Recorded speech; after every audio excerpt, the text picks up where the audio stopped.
Olá pessoal, tudo bem? Nós somos estudantes segundo semestre de Educação Física na Universidade Federal do Rio Grande do Sul e vamos apresentar o trabalho da disciplina de Saúde Coletiva do professor Luiz Fernando Bilibil. Os integrantes do grupo são eu, Eduardo Vargas, Lucas Andrés e Pedro Feltrin. O trabalho vai se constituir em 3 etapas.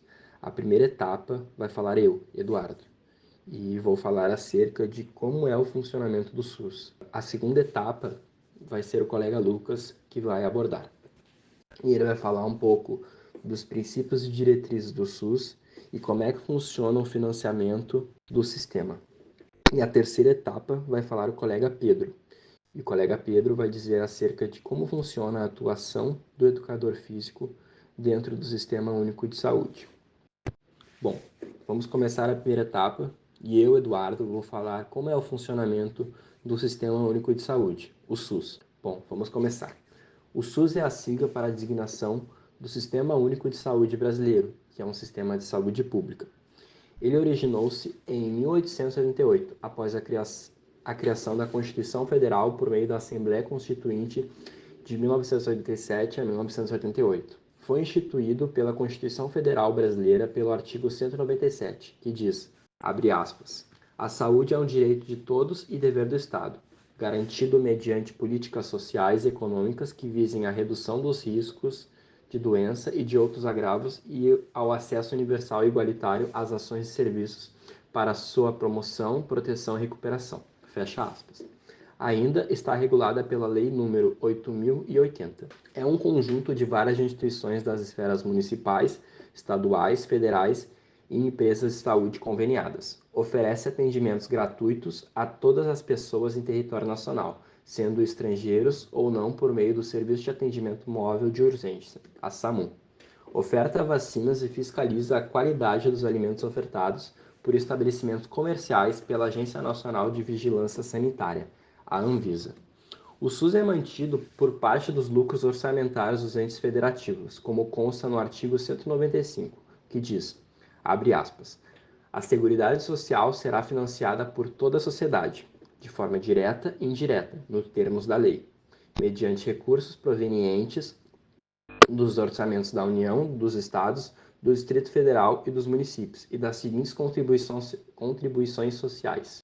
Vide Emenda Constitucional número 20 de 1998, fecha aspas. O SUS foi implementado de forma gradual. Primeiro veio o SUDES, com a universalização do atendimento.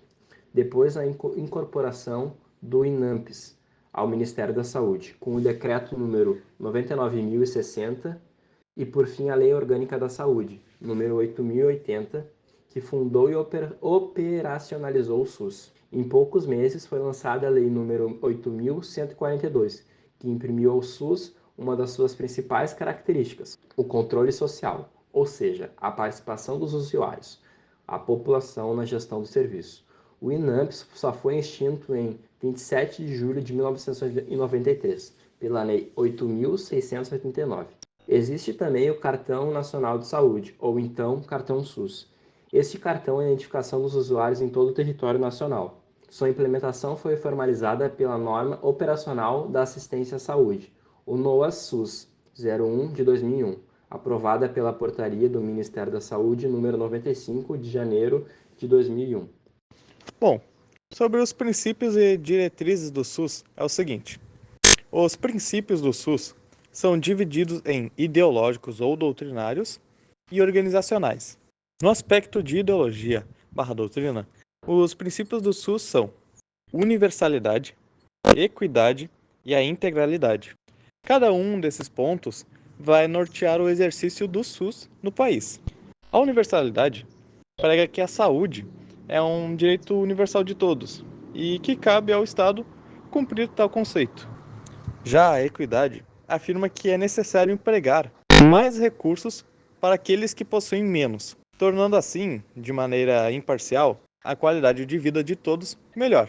Já a integralidade conceitua que o indivíduo deve ser observado como um todo, analisando suas necessidades do início ao fim.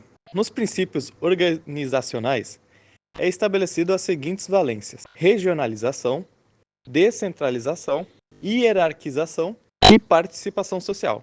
A regionalização institui que cada região é responsável pelas próprias atividades. A descentralização prega que o SUS deve ser dividido por esferas, sejam elas municipais, estaduais ou federais, onde cada uma possui uma certa autonomia em relação à outra. Já a hierarquização defende que cada esfera possui responsabilidades específicas. E por último, a participação social.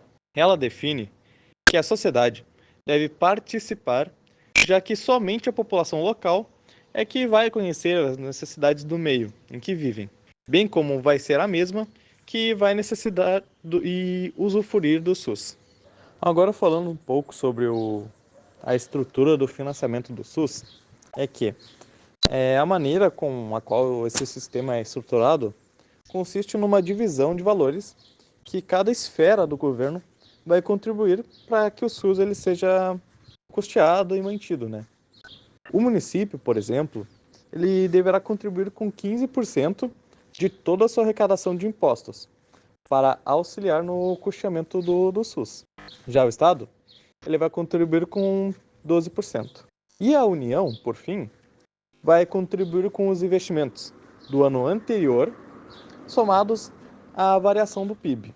E para todos esses valores, todos eles vão ser encaminhados para os fundos de saúde respectivos. Por exemplo, os fundos nacionais, estaduais e municipais de saúde, os famosos FNS, FES e FMS, onde estes valores vão ser contabilizados, organizados e distribuídos para pagar os serviços de saúde. Procurando sobre o papel do profissional de educação física no SUS, a gente encontra primeiramente sobre o ESF, a Estratégia Saúde da Família, que é um programa que começou no Brasil em 1991 com o intuito de promover a saúde e as melhoras das condições de saúde no país como um todo. Em 1994, a gente tem, a partir do Ministério da Saúde, o Programa Saúde da Família, o chamado PSF, que se tornou, depois de 1994, a principal estratégia para poder consolidar a atenção primária da saúde, a APS, né? Esse programa é importante porque ele muda o que a SF inicialmente pregava, né? Que era muito sobre o tratamento, sobre a medicação, a resolução dos problemas de saúde das pessoas, e o PSF começa a pensar o programa da saúde da família também no intuito de promover a prevenção e as ações de participação da comunidade na prevenção da saúde, né? Então, a galera sendo informada sobre como se cuidar, a galera sendo informada sobre como evitar problemas ou conturbações de saúde também, né? E o profissional de educação física só vai entrar dentro do SUS após 2008, quando é criado o NASF, que é o Núcleo de Apoio à Saúde da Família, e como o próprio nome diz, é um núcleo de apoio, né? Então ele dá apoio ao ESF, né? Que agora é moldado pelas políticas do PSF, de prevenção também, mas o ESF segue sendo a equipe de campo, aí, composta por assistente social, psicólogos, fisioterapeutas, entre outros, que atendem particularmente as famílias e as comunidades nas suas necessidades, né? E o profissional da educação física não está inserida nessa equipe de campo. Ela está inserido, na verdade, nessa equipe de apoio ao núcleo da saúde da família. Então, é uma equipe que apoia o ESF.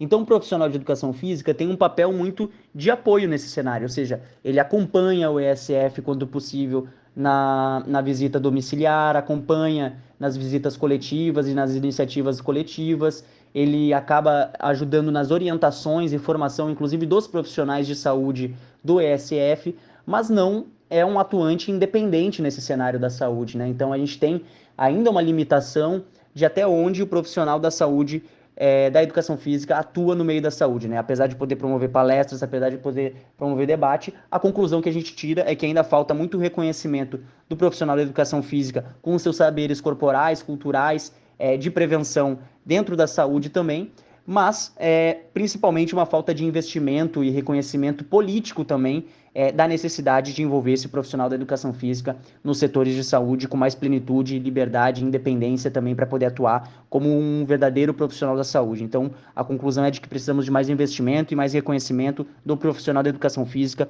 no ramo da saúde pública e do SUS. Aqui estão as nossas referências bibliográficas e o nosso muito obrigado.